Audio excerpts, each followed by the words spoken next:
Well, hello everyone and welcome to event number 6 of this, the Porsche Esports Carrera Cup Great Britain. We head to Silverstone for the second time this season to get ourselves rounds number 11 and 12 of the season underway. My name is Connery Maddock, and as ever, I'm joined by the ever wonderful Paul Smith on the commentary here today. We're all set, we're all ready to get ourselves these events underway at the home of British Motorsport. And it's at a bit of a layout that we don't often see on iRacing. We're heading to the international layout. Yeah, it's a different layout to what we normally see. Normally we'd see people using if they wanted a shorter track, the national layout. But yeah, the international layout, it's using the international wing, of course, that we can see over your shoulder there, Connery. And it is one of those. It's a very high-speed track. The cut-through between the two parts, the two halves of the Grand Prix track, it's quite tricky to get absolutely right. So there's a little bit of a bump over it as well. So you've got to be careful with your line through there. Yeah, you do indeed have to be pretty careful. Let's have a look at the format for today then. If you're unfamiliar with the Porsche Esports Carrera Cup Great Britain, well, drivers are currently in their relatively long open qualifying session at the moment, trying to get their first laps on the board. We'll head and join them in a couple of moments' time once we got the rest of the pre-show done and dusted. They'll be heading into race number 1, 25 minutes. And, well, it's just a straight-up race to the finish. There's nothing really all that special about that. Then we get ourselves a 5-minute break before we head into race number 2, and that is going to be, well, the grid for that is going to be based on the results of race 1 with the top 6 reversed. So reverse grid pole position if you finish in P6 in race number 1. You can see the point structure there as well. 25 points for the race winner with 20 and then 17 to the podium places, and then you can see the breakdown even further. Top 15 score points in this series. You get bonus points for pole position and 1 point for the fastest lap in each race as well. So certainly worth going for. Here's how the points stack up then heading into this round of the championship. Kevin Ellis Jr. maintains his lead over Graham Carroll. He's on 192 points compared to Carroll's 180. So only a 12-point difference between the top 2 drivers in the standings. And there's not too many points down to Sebastian Job either in 3rd place. So I would say those top 3 are going to be your main 3 drivers at the end of the season that are going to be going for gold at the very end. Josh Thompson on the outside looking in. He has to have some very good luck to be able to get himself involved in and amongst the top couple of drivers. Pierre Berryman, of course, we've talked previously, Paul, about how he has had a bit of a struggle of a season. Yeah, he's had a bit of a torrid time, hasn't he? All started back at Brands Hatch with that little bit of contact with Sebastian Job down into Graham Hill Bend, and then it just seems to have just carried on that misfortune all the way along through this championship for Pete. You would have thought that he would have been one of the main contenders for the championship, but yeah, misfortune and some bad luck has cost him dearly a chance of a championship here. Indeed it has, and well, he's going to continue to try and go on with it, I suppose. Of course, he does have other commitments with regards to the Porsche Carrera Esports Supercup as well, which may become his main focus at this point. So you see the breakdown there to P10 with Leon Penn.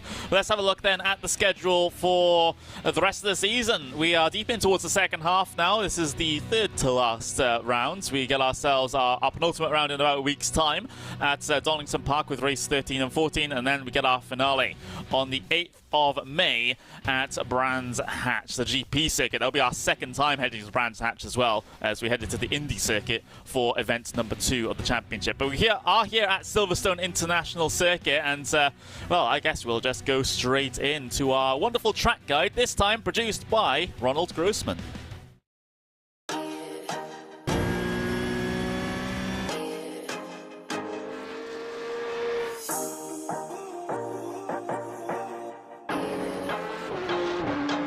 Hello, I'm Ronald Grossman.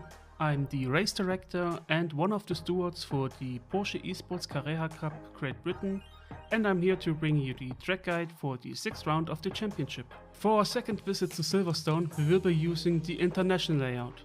While much of this layout uses bits of track of the Grand Prix circuit we visited earlier this season, the dynamic of much of the track obviously changes with the shortcut at turn 4. Let's take a look at the shake-up this shortened layout provides. The start of the lap will be the same as the complete layout. So just like normal, it will be a fast sweeping turn 1 and 2 with drivers setting up big passes into the hairpin of turn 3. Turn 4 and 5 make up the loop, which connects the exit of turn 5 with the hanger straight. Turn 4 is a seemingly simple left-hand kink, but it does awkwardly crest the hill as you want to get on the brakes for turn 5, so you need to be careful as you square up entry to carry as much speed as possible down the hanger straight. Then as you apex the corner, be careful with the runoff in the exit, as you can use quite a bit of it, but need to return to the right quick or else you run out of track. After that, let's go and take a look at what this shortened circuit brings to the table. Alright, here we go, out of club. Over the timing line, approaching turn 1, we aim for the 100 meter board as our reference for braking, down into 4th, using as much on the inside as we are allowed to. Don't go too wide to open up the left-hander. And now braking from turn 3, slightly to left to open it up. Down to 2nd gear, late apex, smooth accelerating out. Open up turn 4, go up to 4th, then this difficult braking zone down into 3rd. Using the curb and all of the runoff to maximize our exit. And now here we are on the hanger straight. Going all the way up to over 240 kilometers an hour, and then again 100 meters is our reference. Full stow, brake down into 3rd. Early back onto the throttle, use all the AstroTurf behind the curb. And now approaching the last bit of the track. Go down to 2nd. Get close to the sausage curbs, but not onto it like I did here. And then a little bit of short shifting to get the traction out of club. And after a little bit of over a minute, we are back at start finish, and this was one lap of Silverstone International. I hope you all enjoyed the 6th track walk for the Porsche Esports Carrera Cup Great Britain Championship. These shortened Silverstone layouts are iconic for British motorsport, and this one will certainly put on a show today.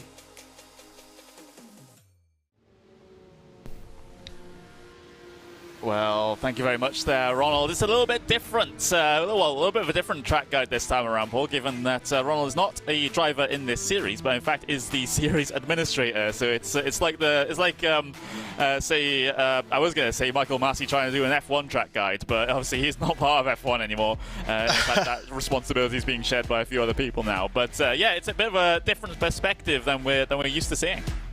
Yeah, it's very much the teacher telling the class, right, come on, I've had enough of you guys telling me how to try to show me how to do it.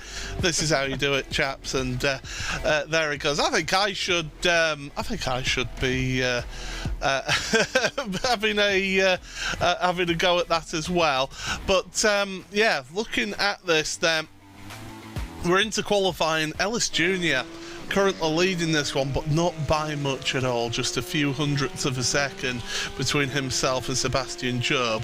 We've still got the second half of qualifying here to go, and Connery, I mean, we've seen how the teammates have really been helping each other out throughout qualifying all the way through the season, and this could well be a way for Pete Berryman to keep going in all of this and to be able to help his teammate out.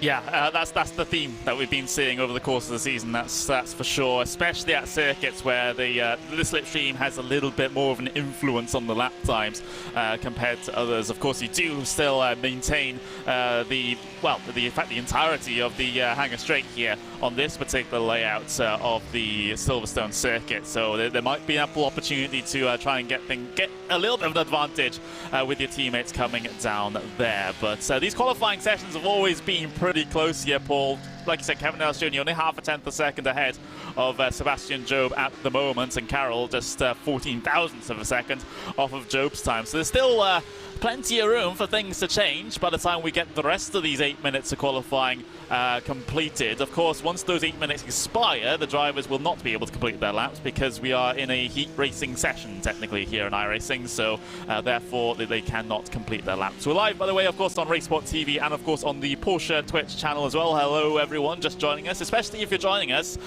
from the finish of the iRacing Nürburgring 24 hours as well. So if you want, well, if you've already had 24 hours of racing, now you're going to get an extra, well, basically hour with this.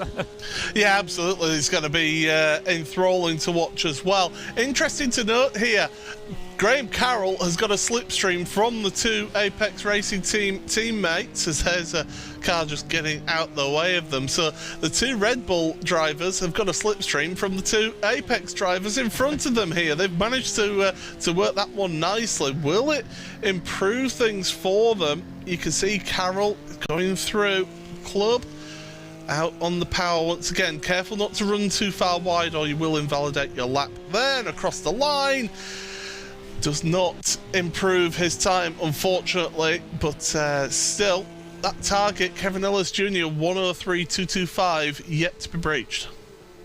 Yeah, it has, and well, let's see if that lap time remains the top of the pile towards the end of this session. In terms of track conditions out there, it's relatively warm. Of course, we have set the in-sim date to basically in the middle of summer here in the UK, so it's going to get up there a little bit. It's almost 100 Fahrenheit, if you like to use that old system. If converted, that's 37 degrees Celsius, which, funnily enough, Paul, that's around about the record high temperature in the UK, but that's just on the track surface here, so it's 23 degrees in the air, which is about a more normal sort of summertime temperature. But yeah, it does mean that a little bit more energy will get into those tires. I mean, we've explained this very fact multiple times over the course of this season, but with these 20-minute races, it's never usually a massive problem for these drivers.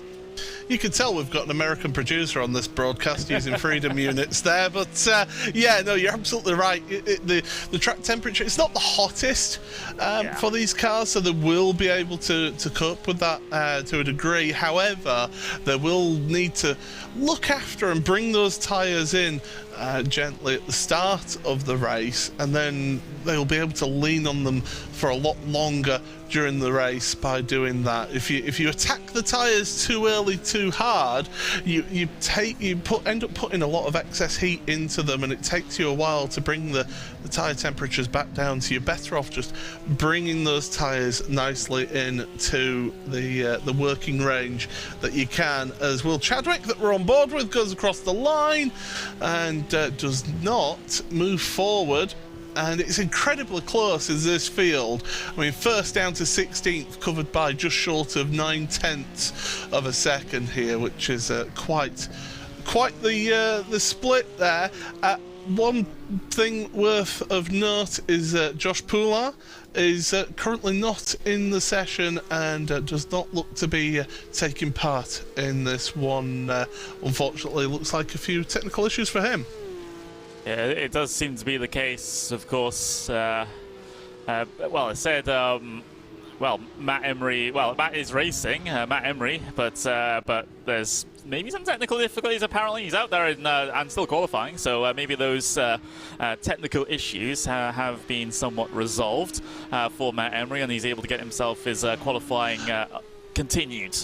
Yeah, it might just be, if he's having some technical issues, he might be using this as basically a way of trying to resolve any issues and just test that the car is okay for him to carry on. So there is Emery out there on track, good to see, and hopefully he is able to take the race, because it'd be great to see him out there on track. Currently 13th in qualifying, just 3/4 of a second off of pole position. So as we keep on saying, incredibly close times in this series. It is a fixed setup series, so all the drivers, all the teams are using the exact same car. So it's all about the driver and how they drive it. Yeah, that's an important difference with this series compared to what some of these guys are used to with the Porsche Carrera Esports Supercup, where they are able to customize their setup to their liking. Everyone with the exact same one here in this series, and well, that can be a benefit for some drivers, but an absolute nightmare for others, especially if the setup that the iRacing deem is the setup, or rather the stewards deem as the setup, might not necessarily fit very well with their driving style. So and there's not all that much you can do about that when that happens. So there is a certain element of getting lucky that the setup is going to be fitting for you. But well, most of these drivers will know how to adapt to things like that. Yeah, absolutely. It was a very good day in the office, by the way, yesterday in the Porsche Carrera Esports Supercup for Kevin Ellis Jr., Sebastian Job. Graham Carroll as well got good results in yesterday's race, and even Pete Berryman getting a top 10 finish yesterday. So a few of those drivers getting some good results. Even Josh Thompson as well, just outside of the top 10 yesterday. So a few drivers feeling positive and being good in this car and having a good bit of momentum coming into today's race. But this is a very different kettle of fish as this one, and certainly we'll be seeing how they get on. Josh Thompson with that distinctive laid back approach, probably because he's about 17 feet tall, and so he needs to be laid back to be able to comfortably handle the car and the pedals. Do you know what? I actually once shared a karting track, a wet karting track, and seeing as Josh has a bit of karting experience, I was like, okay, I'll follow Josh. He knows what he's doing in karting. First corner that we came to, he went straight on. And I nearly followed him, so it goes to show, don't always follow the people that maybe experience.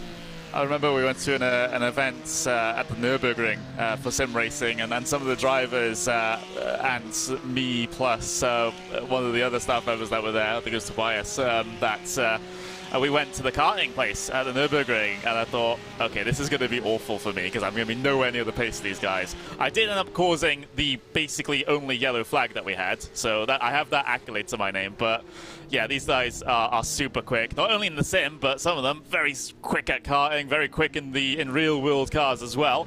And I was only about a tenth of a second around a karting track off of like the next fastest person, so it's I wasn't completely awful. But yeah, these guys certainly on another level when it comes to sim racing in particular. But we are coming towards the end of this qualifying session now. It's going to be the last ditch attempt for drivers towards the back end of the lap for them to get themselves their lap times in. And yeah, this is looking like, well, 10 seconds, not quite enough to get yourself through the final couple of corners here and get yourself your lap complete. So as the time ticks on over and we get ready for our first race of the racing afternoon, let's have a little look at your starting grid for race number 1. It will, of course, be your championship leader of Kevin Ellis Jr.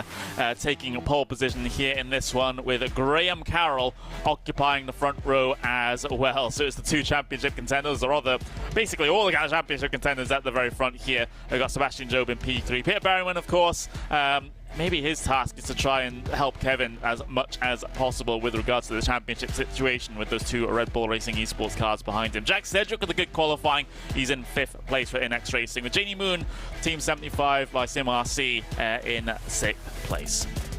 Having a look further back, you've got Josh Thompson starting in 7th today. Craig Williams having a decent qualifying as well. He'll start in P8, with Will Chadwick starting in 9th. Leon Penn will start in 10th, with Blair Mann in 11th, with Daniel McCauley lining up 12th for race number 1. Matt Emery will start in 13th, with Thomas Cope in 14th, and Daniel Thomas will start 15th. Lewis Ward starting 16th place, with Conan Wern in P17. And our new addition for this race, Mark Tranter for Apex Racing Team, will start in P18 here today. The final row of the starting grid, of course, Brandon Blakesley, and we do not think Josh Bullen will be able to make the start here. So it will be a 19-car starting grid here for race number 1. Plenty of cars to get some good action, you would have thought, here as the gridding procedure is underway for our first race of the afternoon. The international layouts here, Paul, it's not a layout that we usually race on, or we usually see here on iRacing. Of course, it's got all of your familiar corners, but sometimes in different forms, like coming through the loop and then cutting straight on towards the hangar straight. Does that change the complexion of the racing that we usually see here, Paul? Or is it going to be sort of similar to the way the GP layout was raced? I think it'll be similar. I think it'll be a lot of slipstream and patience. There's only really two heavy braking zones, down in towards turn 3 and also down towards the Vale and Club. They're really your two heavy braking zones where you could possibly make some moves. You can make moves into Stowe, don't forget, as well. I think you'd be a little bit desperate to try and make it on a move through turn 5 onto the hangar straight, so that'll be really not one for those drivers out there. It is worth pointing out Josh Poulin, the reason why he's not racing is because his gear shifter, his gear stick is damaged and not giving him consistent gears, and there's nothing more frustrating than pulling for a gear when you're racing and it just not giving you anything, so that's the problem for him. Drivers lining up on their grid spots then along the, well, now Hamilton straight here at Silverstone, just waiting for that signal to go racing and head their way down in towards Abbey Farm and Village for the first time today. We're thankful you're able to join us here for the Porsche Esports Carrera Cup Great Britain. Race number 11 is about to get itself underway at Silverstone, and we are green. It was a poor start, though, from Peter Berryman. He starts to get himself swallowed up by the field, falling all the way back. It's an Apex Racing team car that Kevin Nash Jr. would have loved to have help again at the very front of the field, but now he's all alone, and two of those Red Bull Racing Esports cars are indeed bearing down on them as they file their way through the first sector for the first time today, and then take that cut through, that shortcut from the loop straight on towards the hangar straight. A little bit of a jostling for position back here, 3 wide, 2 wide, almost banging doors between a couple of them as well, as Daniel McCauley's looking to try and get his way through. Multiple cars with slowdown penalties. In fact, Will Chadwick and Leon Penn falling back through the order. Matt Emery also getting himself a slowdown penalty early on as well, and those slowdown penalties are going to hurt a whole bunch, Paul, given it's our first lap. Yeah, of course, iRacing, it doesn't give you, it's not, oh, there's another car serving a slowdown penalty as well. That was the 75 of Jamie Moon, so a lot of people getting caught out on lap number 1. But yeah, because you've not set yourself a personal best on your sectors, iRacing has to take basically a sort of default time, effectively, for it to compare your slowdown penalty to, so it absolutely punishes you on any slowdown penalty on lap number 1. But you can see there the Blair man right up behind Jamie Moon. He's got a whole queue of cars. Craig Williams had been sort of almost forced wide and down at Stowe by Peter Berryman, and that's why he got caught out and he's down in 9th place right now. But yeah, people out of position. Leon Penn, Will Chadwick, they're both out of position with those slowdown penalties on lap 1. Indeed they are. Berryman got a very poor start as well. I mentioned it at the time. He was an instant towards the very back, in fact. Oh, Matt Tranter, I mean, I guess that's a little bit embarrassing to happen on the first race with a little bit of contact through the first couple of turns, but he was able to get things back going and back underway. A little bit of side-by-side action, a little bit deeper in the pack. Daniel McCauley around the outside of Conan Wern here. McCauley trying to gain the position. There's Lewis Ward all over the back of them in towards Cox Corner as well. Let's see if Lewis Ward can get himself a run here. There's a gap in the middle that does close up as these two continue to go wheel to wheel. McCauley on the outside, weren't able to hold on the inside, and here comes Lewis Ward. He founds the gap underneath to try and get alongside McCauley. He'll have the inside for the next corner as well, but they make contact and McCauley is around. That Apex Racing team car out into the runoff, and will have to rejoin in hopefully a safe manner, but that's not how you want a battle like that to end. It was certainly the driver from behind just being a little bit too committed and a little bit too offline as well. 2 laps and 2 Apex cars getting turned around at turn 5. That's hardly ideal. It's certainly suboptimal in the words of Ron Dennis. But yeah, that was not. I said before the start of this race, you've got to be a little bit desperate to make the move at turn 5 because it's pretty much a one-line corner, and you can compromise yourself onto the hangar straight if you're going too wide through there. So it's not the most ideal place to make a move, unfortunately for those drivers, and Dan McCauley is on pit road, so his opening race is done. But look at this at the front, Kevin Ellis Jr. with Graham Carroll, his championship contender behind him, Sebastian Job right behind. Sebastian won't want to sit back and allow Graham to have all the fun. He'll want to fight Kevin as well for the championship here. There's no teams championship, so why not get stuck in?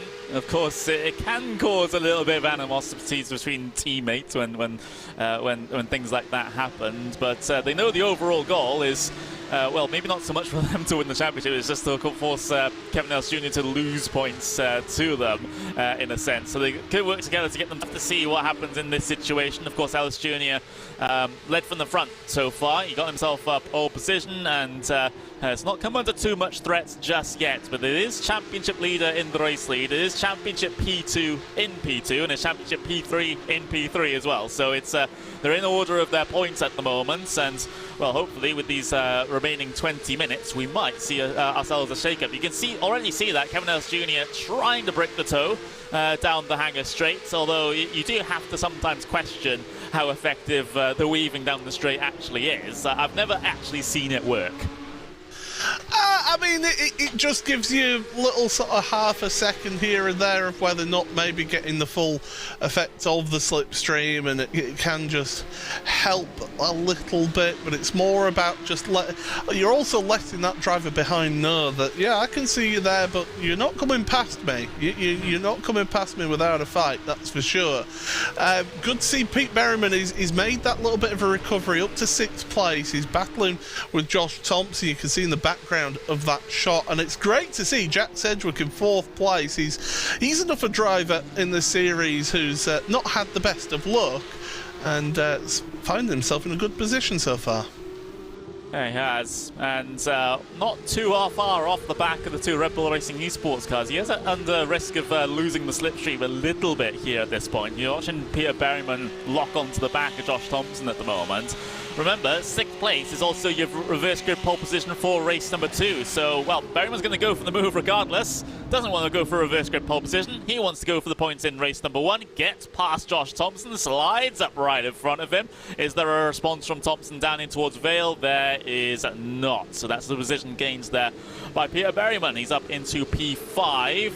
Thompson with a slightly different line through the Vale chicane there, looking to try and carry some speed in towards Club, but unsuccessful at doing so. That was a rather simple move there for Peter Berryman, not defended too hard by Thompson. I think Thompson knows that, well, maybe the pace advantage is with Pete, and he can just try and follow through on his tyre tracks, just in case Pete then tries to make a move on Jack.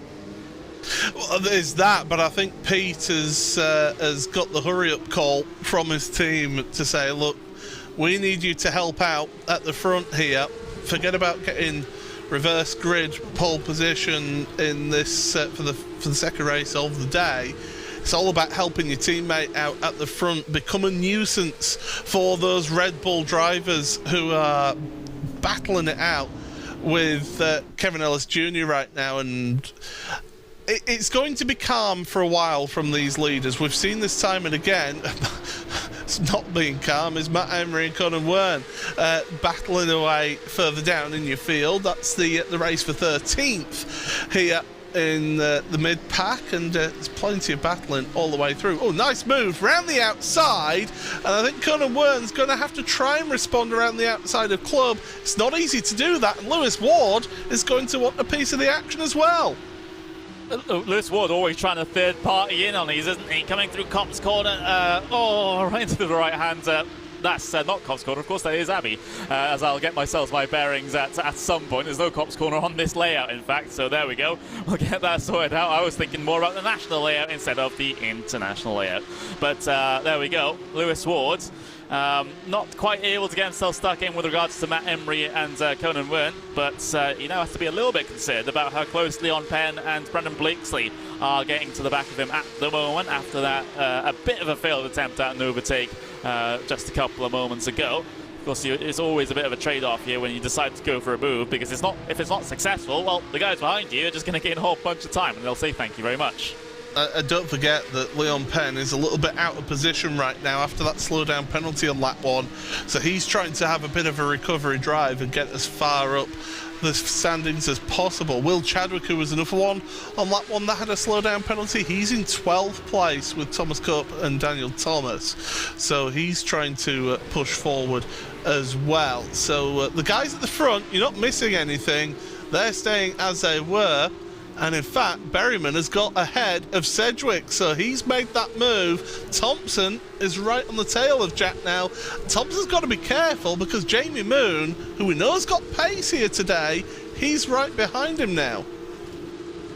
Yeah, it does. And, well, that's maybe a little bit of a scary thought for him. We've got ourselves almost 50 minutes to go, so there's still a big chunk of this race to go. So let's see what develops here then. There's Jack and Josh, so that is Cedric and Thompson on the left-hand side. So they should probably stop referring them to their first names. But yeah, we'll see how this one develops, of course, because, you know, both of these guys are going to try and follow through in Berryman's slipstream to try and drag them towards the very front of the field. That's ideally would be the plan for these guys. So then we can have a huge big old train for podium positions, and who knows what chaos might result in all of that. But I get the feeling that Peter Berryman might have the clear air pace over these guys at the moment, that he's able to break the toe. And you can see how much of a gap he's maintained already. Careful with going so far wide out of the loop, though, because we saw on lap 1 how easy it is to get yourself a slowdown penalty through there. Yeah, absolutely, and you've just got to be on the limits, and this is where you have drivers like Ellis Jr., Carroll, Job, Berryman, all of these drivers who also compete in the Porsche Carrera Esports Supercup. I think this is the difference between those drivers and some of the others out there, is that they can consistently push the limits of the track.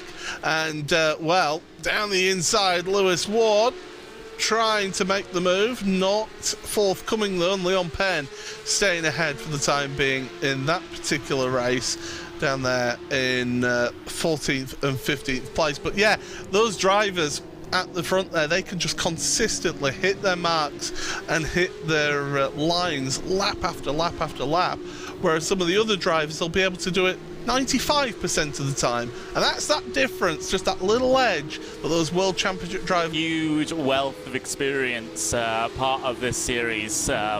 It's a great opportunity for those drivers that do not compete in such top series to see how they compare against some of the top on iRacing. That's for certain, and I would hazard to guess the top in sim racing in general as well.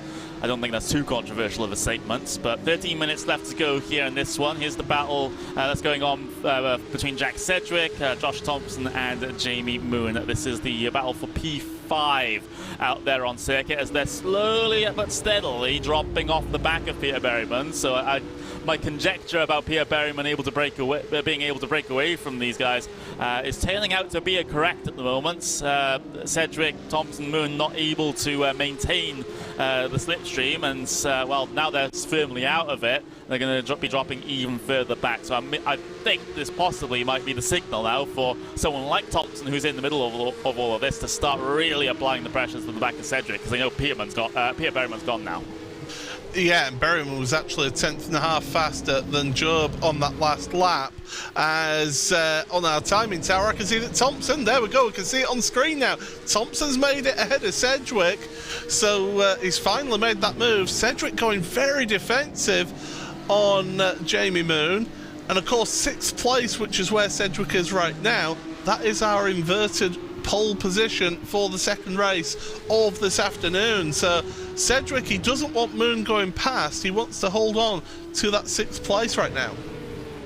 Yeah, it does. Well, that's reverse grid pole position, isn't it? So it's a very, very valuable position, and well, Jamie Moon certainly wouldn't mind starting on pole position for the next race. So if the race leads battle doesn't pick up, this one might end up being equally ferocious because of that huge benefit that you get from getting yourself started at the front for race number 2. So yeah, we'll see what happens here. It might get a bit spicy, so hold on to your hats. But we live for these sorts of battles, don't we? So Thompson, of course, you know, he's basically, with finishing P5, he'll be starting on the front row for race number 2, which isn't too bad of a start whatsoever either. But it's always interesting when you get these sorts of packs for that final spot to get yourself up and towards pole position for the next race. There are some drivers that will just go absolutely balls to the wall to try and get that. Yeah, you will start seeing it pick up towards the end of this race. We normally see the racing start to heat up around 7 minutes or so, and then they'll basically really start tripping over each other and really start trying to push on and get whatever positions that they can. The guys at the front, they are just staying as they were.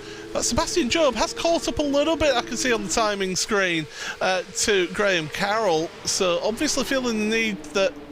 I think he's trying to give Carroll the hurry up here to say, look, Pete Berriman's behind. He has been quicker a little bit throughout this one, so definitely let's get speeded up and let's start making some moves on Kevin now. Yeah, that's going to have to be the plan if they want any chances of taking, well, a bit of a points delta out of this race, because right now Kevin Ellis Jr. is just extending his points advantage over the both of them. Of course, you know, if things finish as they are, they will be starting ahead of Ellis Jr. on the grid for race number 2, so things can be offset a little bit due to that fact. And you can see, wow, Job getting very, very close up to the back bumper of his teammate in second place. And oh, that's a bad line through the loop for Sebastian Job. Big error. He's got to be careful about the slowdown penalty as well. I think he's fine. But that was a lot of lost time there with that catastrophic missed apex.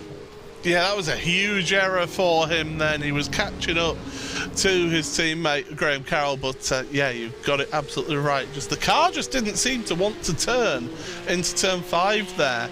As Pete Berriman, you can see, he can see his target now. There's nothing better in the world of motorsport than being able to see who you're trying to race with and see them get bigger and bigger in your windscreen. It's the best feeling for Pete right now, but he knows that he's running out of time. He's got about 9 laps or so. It's a quick lap around here, averaging around about 1 minute 4s, low 1 minute 4s per lap. So we've still plenty of time in this race for these drivers. I would argue the primary task here for Peter Berriman is just to try and help out Ellis Jr. at this point. He's pretty far adrift in terms of championship. Of course, not impossible to get himself inside the top 3, but it is still a big ask.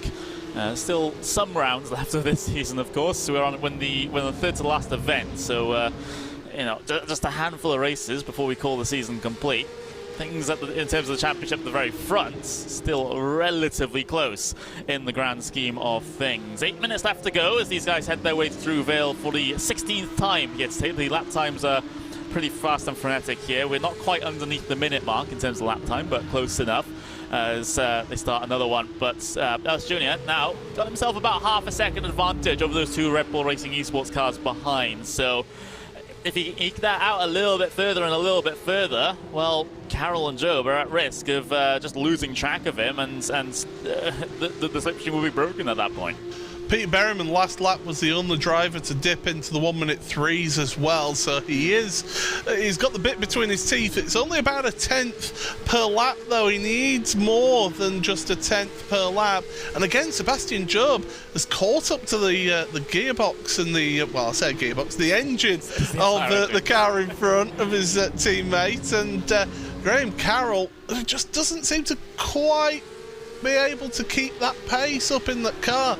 He might have used up his tyres a little bit more pushing and been stuck in that slipstream, but we'll have to see how this one pans out. But Graham, he wants to fight for a championship here. He's second place currently in that championship, but his fellow Scot, Kevin Ellis Jr. in front, he's pushing on at the front, and he's got a little bit of breathing space, not much though.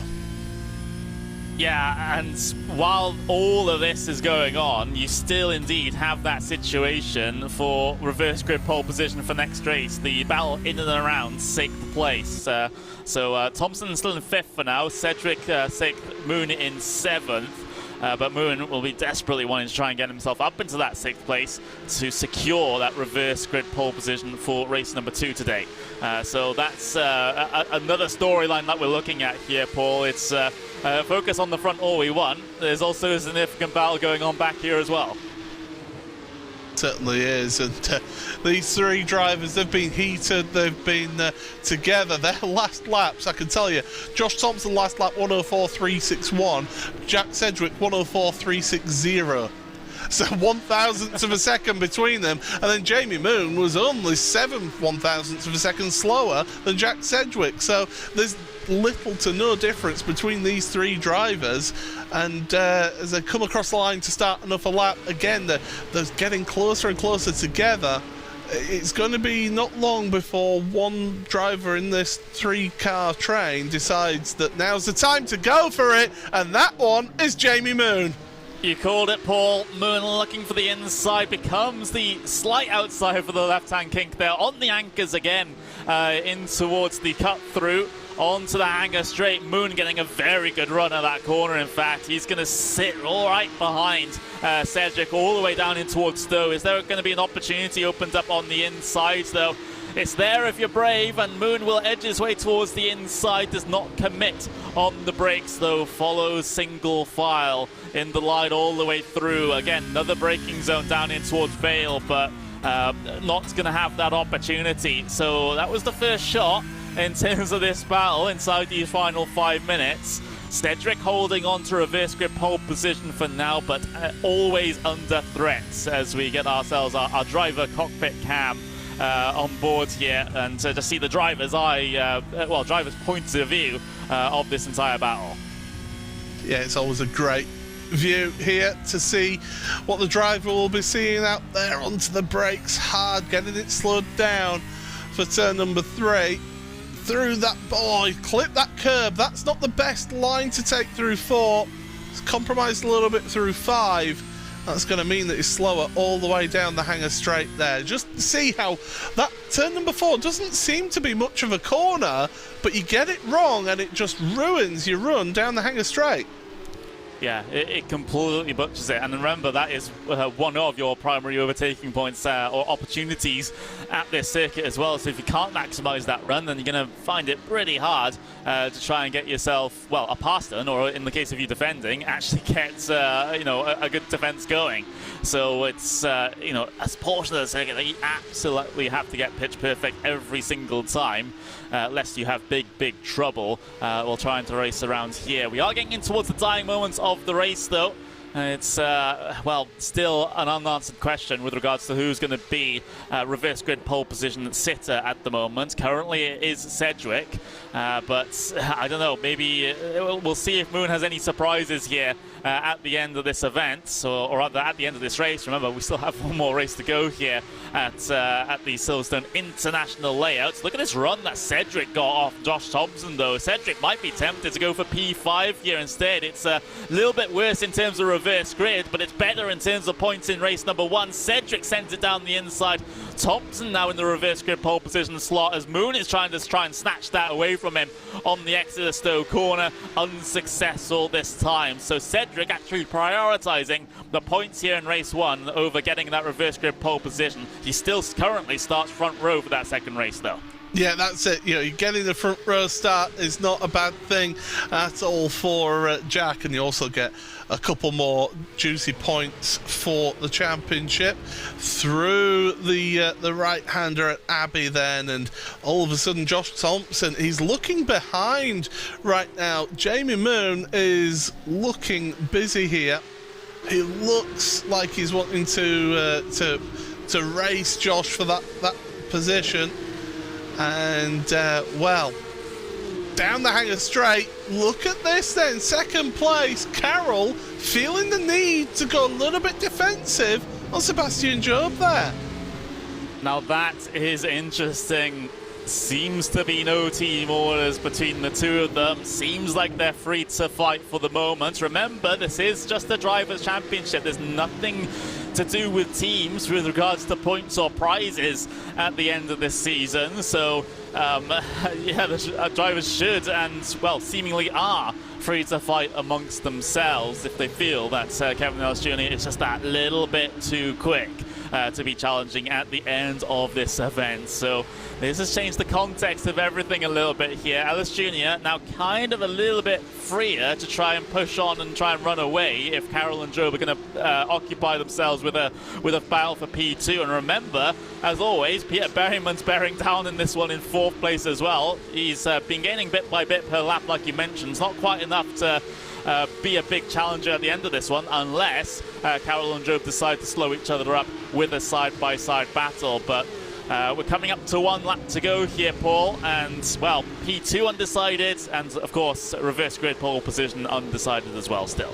And it's worth quickly pointing out as well, because Berryman's had such a bad run in the championship, he can focus solely on supporting his teammates. So Kevin Ellis Jr. is the sole focus of Apex. Red Bull, they're both fighting for the championship here. Carroll 2nd, Job 3rd in the championship. They could be taking points off of each other and end up helping Kevin Ellis Jr. win this championship. They could, and that would not be the situation they would have planned on coming into this one. Here's the start of the final lap then. They're heading their way through the first sector now. At least that battle at the top of your screen. As you see at the bottom of your screen, there's the big lunge from Jamie Moon, and Thompson responds to it coming off the corner with the up and under. He let Moon commit himself, but the thing is they're still level on their way through the shortcut on towards the hangar straight. Not much is happening with regards to P2, but it's all on the table with regards to that reverse grid pole position. Thompson and Moon side by side down in towards Stoke Corner. Who's going to start at the front for race number 2? It's going to be one of these two drivers as they lean on each other a bit too much. Coming off the Stoke Corner, and Jamie Moon is around and in front of traffic as well. Meanwhile, at the very front of the field, Kevin Ellis Jr. extends his points advantage in the championship. Your championship leader wins race number 1 here at the Silverstone International layout. Carroll P2, Job P3. There's more fighting going on behind Matt Emery, and we've also got Will Chadwick, and, well, side by side with Jamie Moon. Moon, the second bit of contact in the final lap coming off of Club Corner. He actually does get that position, P10, off of Emery, but my words, that's got a little bit crazy. I wouldn't be surprised to see Jamie Moon drop down the order once the results go official, because if you go too far wide there on the exit of Club Corner, you get a slow down penalty, and that finish line comes at you straight away. You can't serve it in time. So, yeah, there'll be a lot of talk about that. There'll be a lot of talk about Josh Thompson and Moon on the exit of Stowe as well. Yeah, we might have to sort of refresh our results here, because it has just come through that Moon would have an unserved slowdown penalty, basically, coming out of that one. So there we go. There's the updated results. Moon not 10th place anymore. He's further down the order in P17. But Kevin Ellis Jr. takes the race win from Graham Carroll, from Sebastian Job. Peter Berryman, great recovery after major problems on the start, trying to get away from the starting grid. He's in P4. Jack Cedric P5, and Josh Thompson, after that little bit of contact with Jamie Moon, takes the reverse grid pole position for race number 2. Blair Mann in P7 with Craig Williams P8. Thomas Cope P9, and Matt Emery will classify in P10. Remember, this is also results before stewards' actions as well that will come after the event. But Will Chadwick in P11.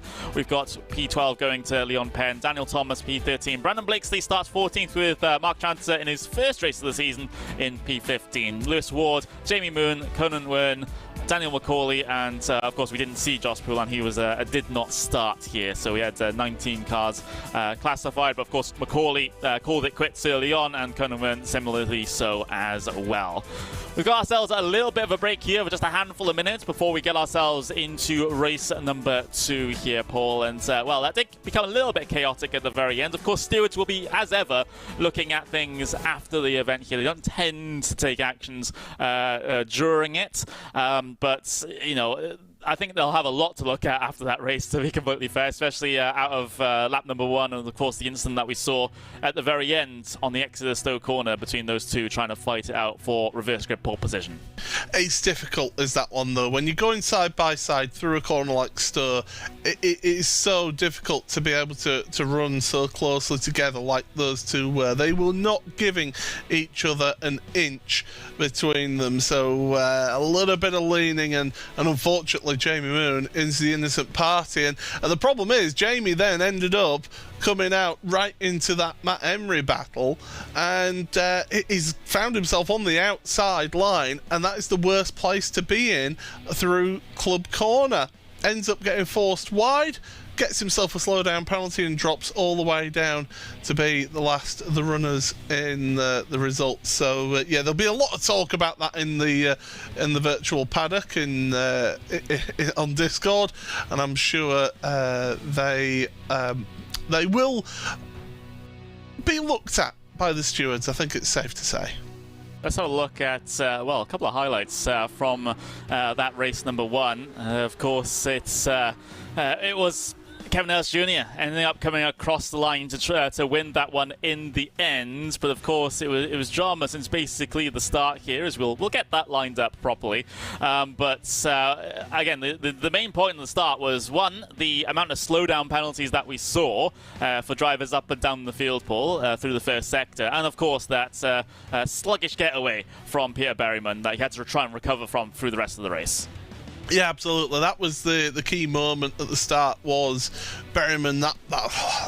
It's so difficult to start this Porsche off the line. Here we go. Here's the look then. You can see Pete Berryman, second row of the grid, and it just bogs down, does that car. It does not want to get away. There's a nice welcome to the championship for Mark Tranter, and then the following lap, well, it was almost an action replay then for Macaulay. This was the fight. Pete Berryman making his way past Josh Thompson, Matt Emery. This was a really, really good, enjoyable battle out on track as well between him and Kernan Wern. Lewis Ward was involved in that one, as well as Lewis and Leon Penn as well, having a little bit of side-by-side action there. So there was plenty of fighting further down your field. Josh Thompson, of course, moving forward past Jack Sedgwick, and last of the late breakers move, if I've ever seen one there, from Matt Emery. This is where it started heating up, though, with about 5 minutes to go. Jamie Moon deciding that he was getting a bit impatient, so Jack Sedgwick went, all right, time for me to make a move, and then Jamie Moon, right at the end, last lap, makes the move down the inside on Thompson. Thompson comes back, and then it's here. This is a controversial moment. We won't quite catch it there. It's just a little lean. Stewards are going to take a long time to look at that, but one person who didn't look back is Kevin Ellis Jr. Led from the start and takes the win. Yeah, he absolutely did, and just about on time to get ourselves transferred over into that second race session, and in just a couple of moments to give you the starting grid for race number 2. It's basically the results of race number 1, except the top 6 cars are reversed. So it will be the driver of Josh Thompson taking pole position here today for race number 2. Jack Sedgwick on the front row as well. So that's going to be a nice little battle at the very front if those guys can continue on that little situation from race number 1. Peter Berryman starting P3. He's hoping and praying that he gets himself a little bit of a quicker start here off the line in race 2 compared to what we saw in race number 1. He can't afford to bog down again. Sebastian Job will start in P4 with Graham Carroll P5. Kevin Ellis Jr., of course, as a result of winning race number 1, he starts in P6 for race number 2. It's a bunch of very quick drivers that those championship contenders need to break through on, though. The rest of the drivers will line up in their finishing order from race number 2. So Blair Mann 7th, Craig Williams 8th, Thomas Cope 9th, Matt Emery 10th, Will Chadwick and Leon Penn P11, P12 respectively, and you'll see the rest of the names cycle their way through. So these reverse gate races tend to be just that little bit different compared to race number 1s that we tend to see here in this series, Paul. It's all about those drivers that are in with the championship, had good results in race number 1, how quickly and how effectively and without issues, can they get through on those drivers that then benefited from the reverse grid? Yeah, and I think this is where the experience of some of the drivers like Berryman, Job, Carroll and Ellis Jr., their experience of reverse grid racing really does come into play here, and knowing where and when to make those overtake attempts. It is worth pointing out Conan Wern doesn't appear to be taking the start for this second race, so we're going to be down 2 drivers with, of course, Josh Poulin not taking the start as well from race 1. But yeah, those drivers that are used to those inverted grids, they will be the ones to keep an eye on, and we've been seeing how important it was for those drivers to get the moves done quickly, to try and get to the front of the field to make the most of that mixed up grid. Drivers getting themselves ready now. We're around about 40 seconds before we get ourselves racing for the second time here today at the Silverstone International Layout. Don't pay attention to what the stream title is telling you. With the national layout, it is the international layout here at Silverstone, which is just that bit different from the national layout. But drivers, you can see them steadily appearing on the grids. It's Josh Thompson on pole position for this one. You can see him in the bottom. Just right-hand side of your screen there. Of course, pole position starts on the outside of turn number 1 here, so you're really trying to rely on a good getaway from pole position to try and maintain that all the way through the first sector. But we're thankful that everyone's able to stick around for this one. Round number 12 of the championship is about to get itself underway for the Porsche Esports Carrera Cup Great Britain in 2022. Drivers waiting for the signal to get going. Those engine notes will rise, and we are racing once again here at Silverstone. It is a good getaway from Josh Thompson from pole position. It wasn't such a great getaway, though, for Jack Sedgwick, who's immediately being challenged by Peter Berryman. And now Sebastian Job is looking to try and get his, get stuck in here in this one. We're looking at the mid-pack, but I get argue we have to look at the top 3 at the moment because they're going absolutely bonkers here. And Sebastian Job does get himself past Jack Sedgwick as Sedgwick is falling down the order, and Carroll now is looking to try and go around this outside. Careful doing that on the first lap, especially with the risk of the slowdown penalty. And Kevin Ellis Jr., he's hoping to try and capitalize on this. He's looking to try and follow through on the tire tracks as Carroll moves over to try and cover off any eagerness on the way down in towards Stowe Corner. What a chaotic start. Thompson, by the way, he's already gotten himself an 8/10 of a second advantage to the front as Berryman benefited a whole bunch from that start. It's just a complete opposite to his situation in race number 1. Yeah, Ellis Jr. got a tremendous run onto the hang of the straight. That's what allowed him to get past Sedgwick. But right now, this mid-pack, this is where the action is. Matt Emery's involved in that. Jamie Moon is moving forward in this field. He's already up 5 spots from the start here.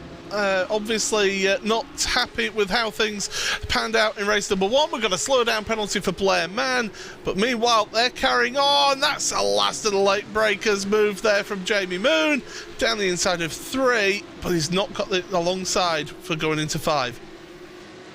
Yeah, always spicy stuff in the mid-pack here in these sorts of races. It's they tend to be a little bit more boisterous with each other than the front tends to be, so it gives us some interesting racing and sometimes some quite entertaining situations as well.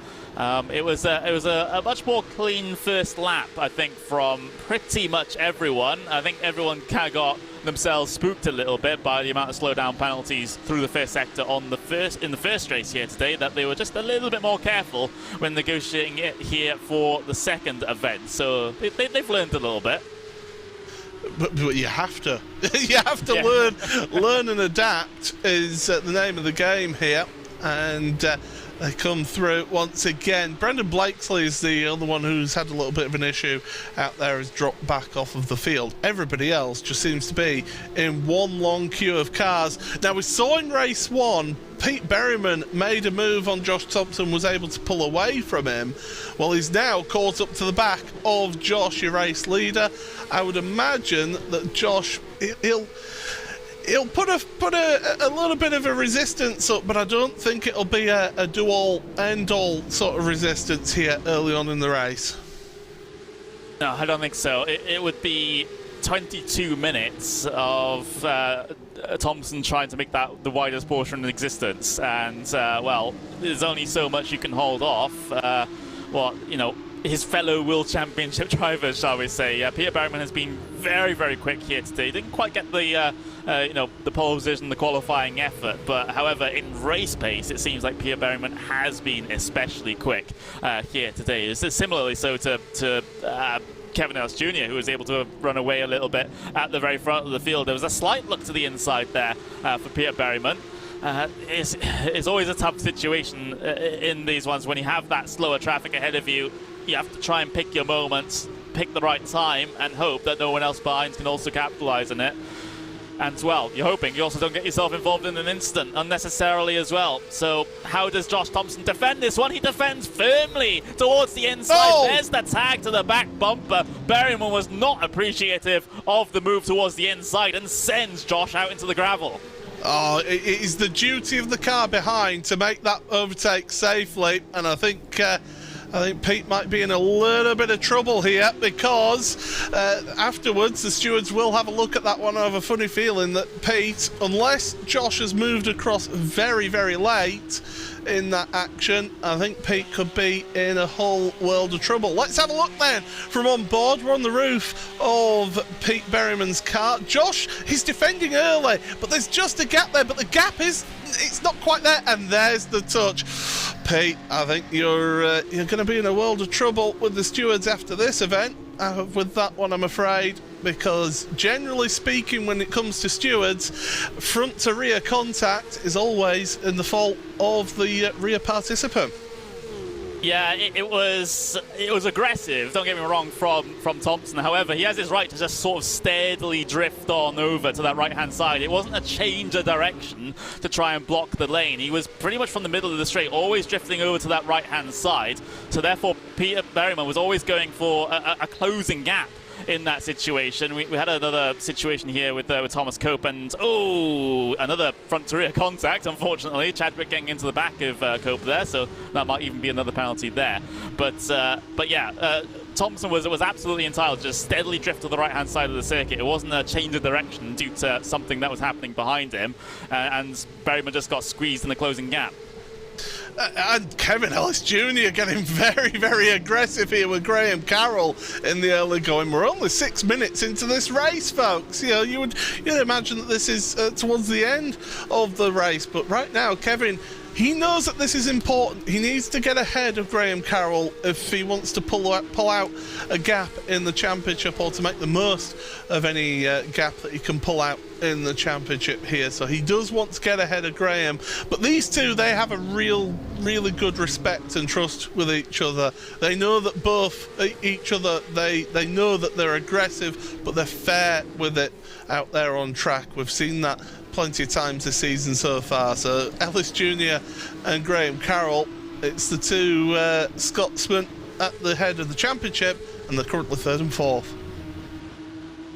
Indeed they are, and it wouldn't be any, well, it seems like we get every race just one little situation, or rather big situation there for those two involved, that might have to be affected by some action by the stewards after this event. So meanwhile, mid-pack still wanting to fight it out. There's Cope and that's Thomas and Emery there heading their way through and continuing this fight. It's Daniel Thomas around the outside of Emery, and now Blair Mann. I was going to say, I just made a portmanteau of Blair's and Daniel's name there. That was kind of weird. But Blair Mann trying to get himself around the outside at Stowe Corner, and Emery sending it down the inside. Is that car going to grip up on the inside? Yes, it is. Sometimes that is quite tricky, and the back end can come around, especially in these cars. But we saw that Emery was able to negotiate that just fine, as we see about a little bit further forward now, as Chadwick, of course, probably under investigation after this race due to the contact with Cope a little bit earlier on, but he's got to keep that out of his mind and press on forwards like he's not going to get a penalty, because that's the only way you can take that sort of thing. Craig Williams is his next target down the road. Yeah, you have to sort of mitigate anything and forget about it and just move on. If you'll be pretty sure that you're getting a penalty for it, but you just put it to the back of your mind and you carry on pressing forward. And And that's going to be one of the key things here in the race at the front of the field as well, because Sebastian Job has been pushing Pete Berryman. In fact, you can see how close they were getting in the front of that, in the background of that shot, because Job and Berryman are dueling it out here. And Job's got to be careful. He can't afford any penalties that will affect his championship. Pete Berryman, he's not fighting for the championship here, so really he can do what he pleases to a degree. He really can, and well, we'll see if he's a big influence here on the situation going on for the race leads. Well, it's obviously he's going to try and help out Kevin as much as possible, try and back up these Red Bull Racing esports cars into him, and here comes Kevin Ellis Jr. then around the outside. Becomes still the outside for the shortcut onto the Hangar Straight. Has he been able to get past Graham Carroll? Yes, he has. Again, got to be super careful about going so wide through that section of the circuit, as you see Berryman a little bit further ahead, going ultra defensive in towards Stowe Corner, not under immediate threat from behind. Here comes Graham Carroll with the response down the inside of Kevin Ellis Jr. So it's great to see your two championship leaders, your P1, P2, fighting it out for this position at the moment. So you see Carroll committing to the outside for the first apex of Vale. Meanwhile, two race leaders are getting pretty close as well. Cedric is looking to try and get himself stuck into this as well, as the two guys ahead of him slowed each other up by such a huge margin.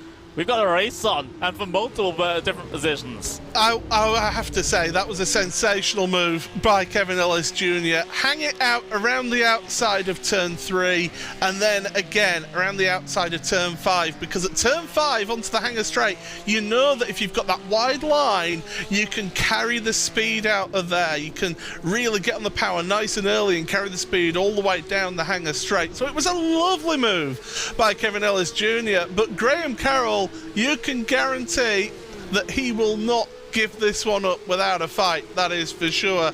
Down towards Stowe they go, but the race leaders as well. Berryman is backing up Sebastian Job in all of this as well. So I think Berryman, his job right now is to back up Sebastian towards Kevin Ellis Jr., allow Ellis Jr. to try and make a move on Sebastian, and then sort of assist Ellis Jr. to the lead of this race. That'll be the plan for that team right now. It would be. So Pierre Berryman is Ellis's best friend at the moment, to just trying all he can to potentially back up Sebastian Job into him. Of course, Berryman, he's certainly a bit of a team player now when it comes to this. There's the battle for first, there's the battle in the mid-pack going on as well, which we haven't really been able to touch on because these guys at the front have been absolutely crazy. That is the situation between Will Chadwick, we've got Craig Williams and Leon Penn all involved in this one as well. A little bit further down the road is Jamie Moon, so you can technically count him in this one as well. So lots of places to look at if you want to see some great action here in the second race of the afternoon. And we have no idea how this one's going to turn out, because I get the feeling with the attention that's in the air right now, it could possibly end in tears, if not for one, multiple drivers. I remember that we're running out of rounds as well in the championship, aren't we? We're getting towards the business end of the season, and this is where championships can be won. And certainly performances like Kevin and also like Graham Carroll as well, these can do them well and do them a world of good. Look at how much Ellis Jr. is better on the brakes into turn 3. And Job is just having to be patient there. But I think Job, he needs to try and make some move forward now, because he wants to try and get ahead of Berryman to deny Kevin Ellis Jr. his position. But look at Berryman, just nice and calm, collected, looking in his mirrors this is the thing. When you've got the experience of driving in these packs, you're not looking constantly in your mirrors. That's the worst thing you can do as a driver, is just to be driving by your mirrors. Ellis Jr. to the inside at Club. Oh, there's contact through the apex as well. Sebastian's able to hold on to that somehow. There's more door upping coming up through Club Corner. Carroll's able to gain the position up underneath. A sneaky one for Carroll, but it's resulted in the position. And Ellis Jr. gets shoved down one spot. Perhaps literally so. I mean, to be fair, there's nothing malicious in that contact. Unfortunately, just got the braking a little bit too late. Just drifted into Sebastian. Sebastian held his line though, that's the thing, and Ellis Jr. had to just run a little bit wide. That allowed Graham Carroll to go through. So once again, Kevin Ellis Jr. is going to be, oh, good grief. I've got Graham Carroll in front of me again. This is not what I wanted.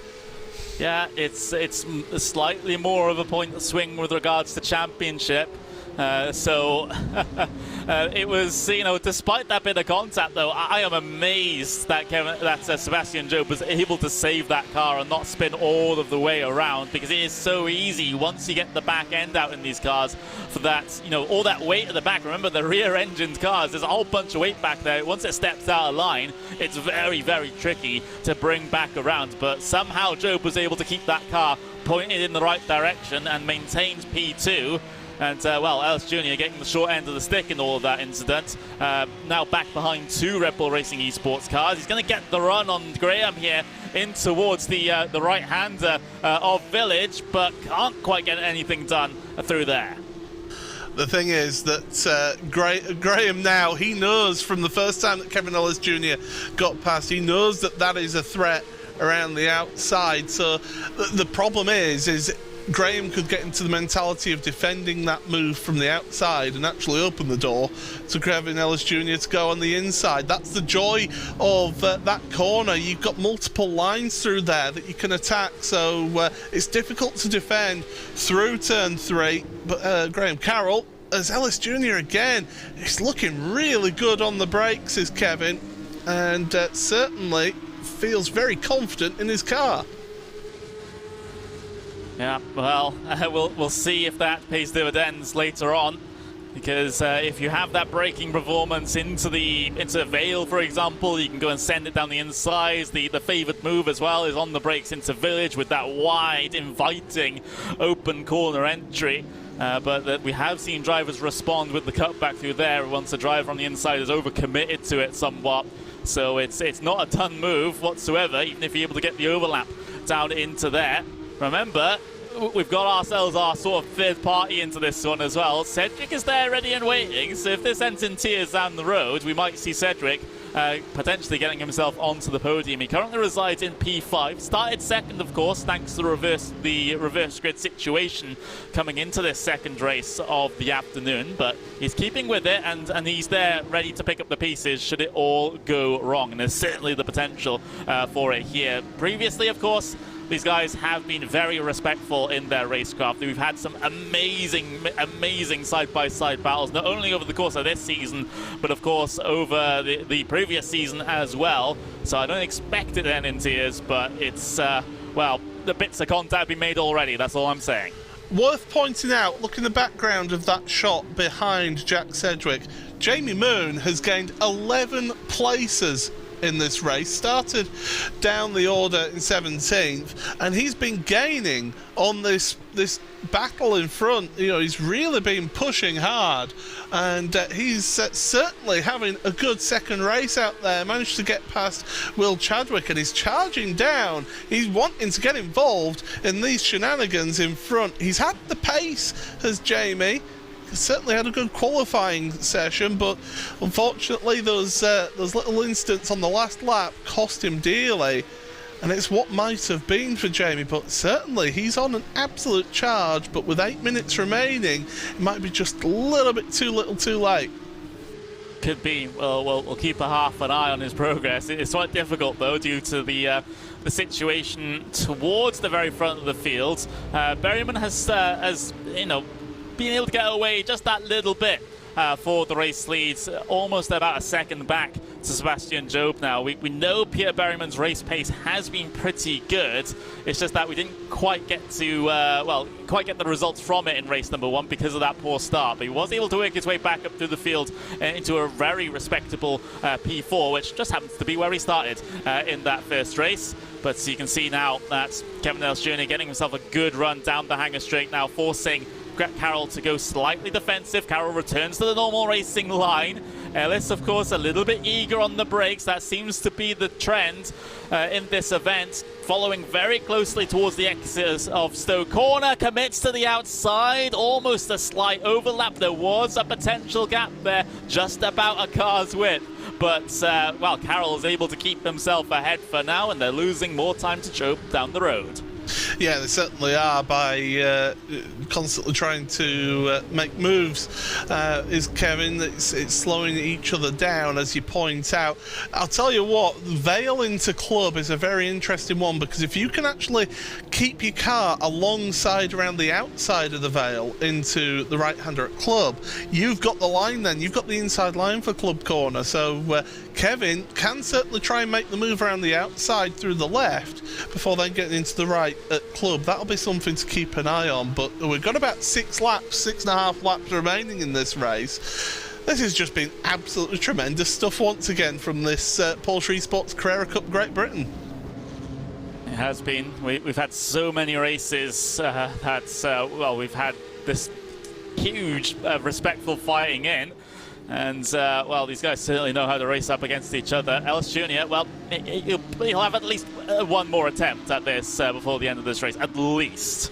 But he needs to try and start executing these moves now if he wants to press any further forward in the event here today in race 2. Of course, it was a fantastic race number 1 for Kevin Ellis Jr. It was a basically faultless race number 1 for him, and he got it, but he got the race win by such a clear margin. And now sensing the move down the inside into Village, that one still isn't on. So he's keeping Graham Carroll occupied here. He's really testing him in terms of his defensive prowess.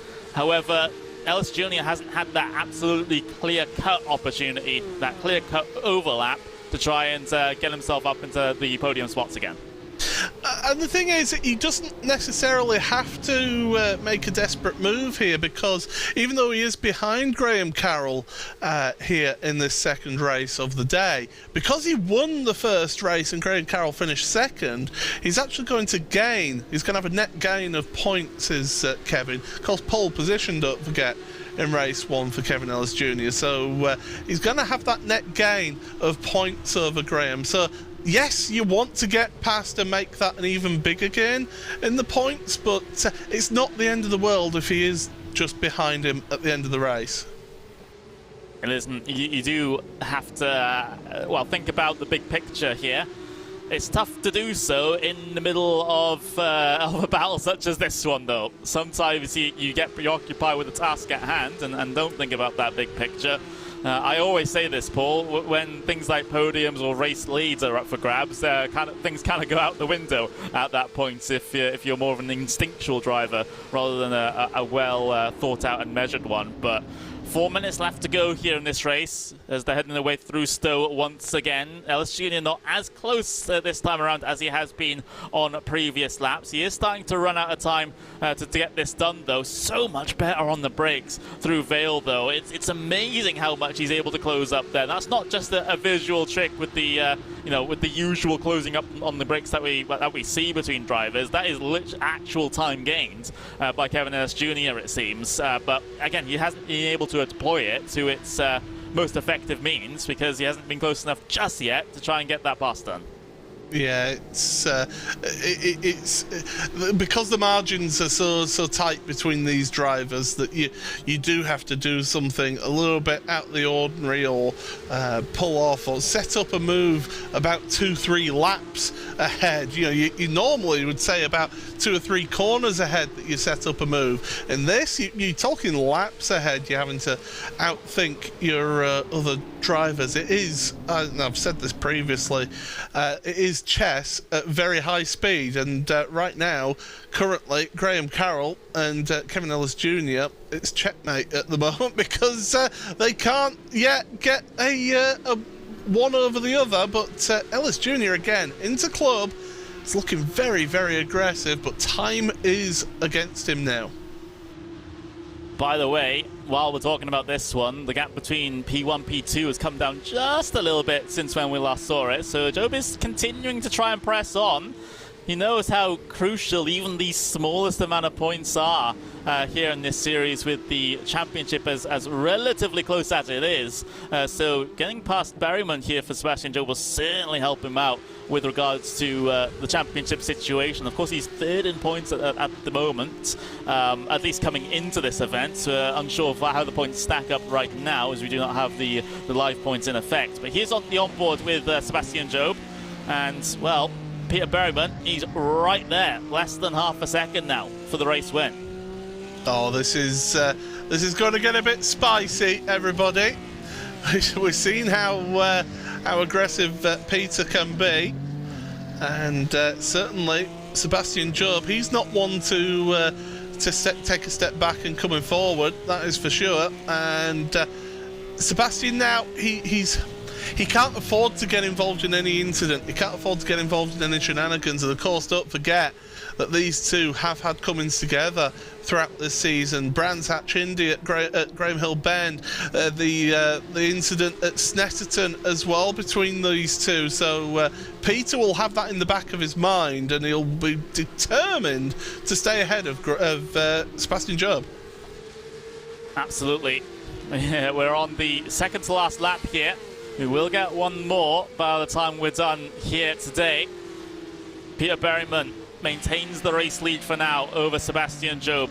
There's the onboard from the rear view. Oh, Job getting all sorts of out of shape, coming through the exit of Stowe Corner, getting the back end out. That's going to be a bunch of lost time as far as he's concerned. And now everything stacks up just that little bit more for these podium positions. So out of Club Corner then, for the penultimate time, across the start-finish line, they'll get the 1-to-go signal. And, well, we'll have to see how this one ends then. Berryman has run a very, very competent race. Started P3, got himself that good start, got the race lead early. Although it was under a bit of controversy with Josh Thompson in the early portions of this race. So the stewards, of course, will be looking at that after the event. So the results that you see at the end of the race might not necessarily be completely and utterly final. On towards the hangar straight for the final time. Is there a run for Kevin Ellis Jr.? I don't think there is. They're going to be line astern on the way through Stowe Corner. So unless there's a mistake from one of your drivers, or unless there's a lunge that's a little bit too optimistic, I think that might be how it finishes. But we'll see down in towards the next big braking zone of the Vale chicane. Ellis Jr. characteristically late on the brakes, but can't quite do anything in the final couple of corners here. It is Peter Berryman that comes across the line to win race 2 of the afternoon here at the Silverstone International Circuit. Round number 12 goes to Peter Berryman. Round number 12 goes to Apex Racing Team. However, it is a Red Bull Racing Esports P2, P3 that mitigates the loss of points to Kevin Ellis Jr., who finishes in 4th and had a good run through the first race of the afternoon.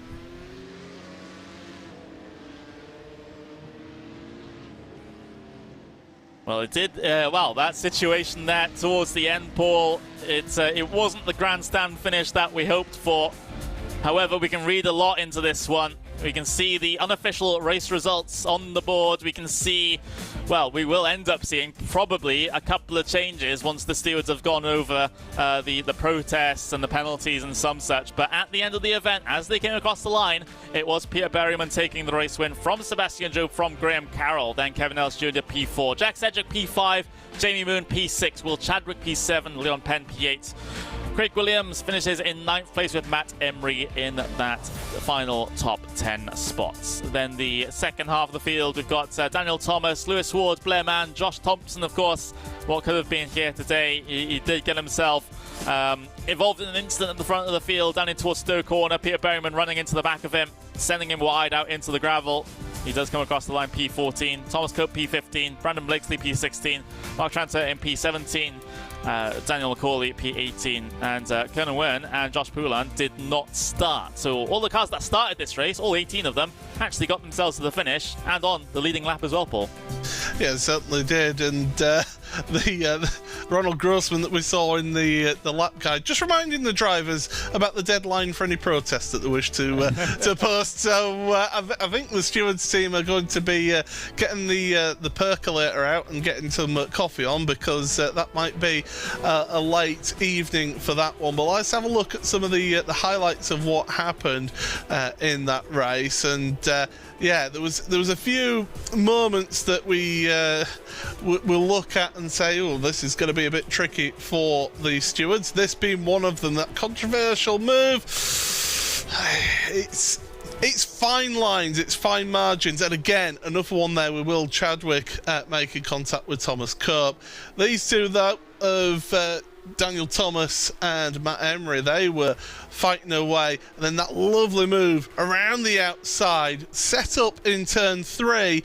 Kevin Ellis Jr. then went for the move. There was a bit of a squeeze there from Job, and then Job just lets his car run out wide, forces Kevin Ellis Jr. wide, but there's your race winner across the line, Pete Berryman, in that race. It certainly was drama-filled and exciting. I thoroughly enjoyed that race. Yeah, I certainly did as well. It sets us up quite well for our final 2 rounds of the season. Of course, we do have one coming up in a week's time to get over and done with. Of course, that will be at Donington Park for the penultimate round of the championship. There is rounds race 13 and 14 will be at Donington Park in just that week's time. So that's certainly going to be an intriguing one. That's for certain, especially given the context of the championship. But we'll see what the stewards report is after the event here today, to see if there's any alterations that need to be made, and we'll get to see the final points order as well. We're currently waiting for the drivers to come in and get themselves an interview done, but it seems like no one really wants to talk to us at the moment, Paul. I'm not sure why.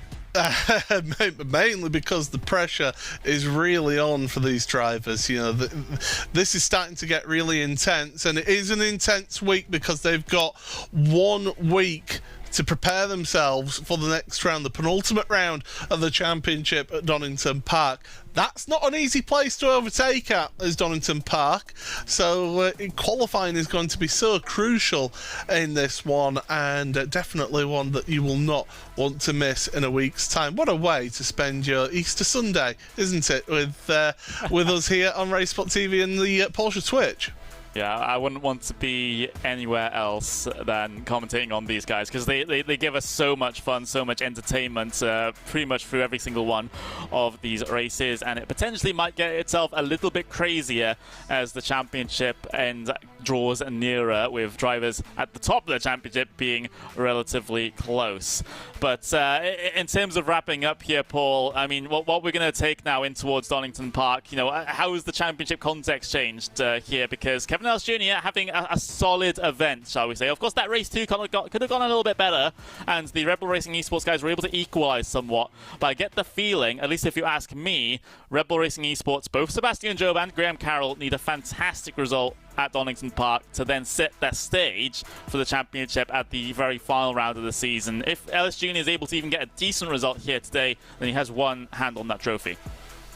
Oh, it's so easy to say that, and then you know, the old hairpin happens. You know, it's one of those tracks where you've got to be in the rhythm, you've got to get into the flow of it, and as I say, overtaking is not the easiest around Donington Park, so you've got to have an element of patience there as well. And we are going to see some tremendous action next week. You will not want to miss that, that is for sure. But these drivers, you can tell the intensity is increasing for that championship, and things are getting a little bit on edge now between those championship contenders.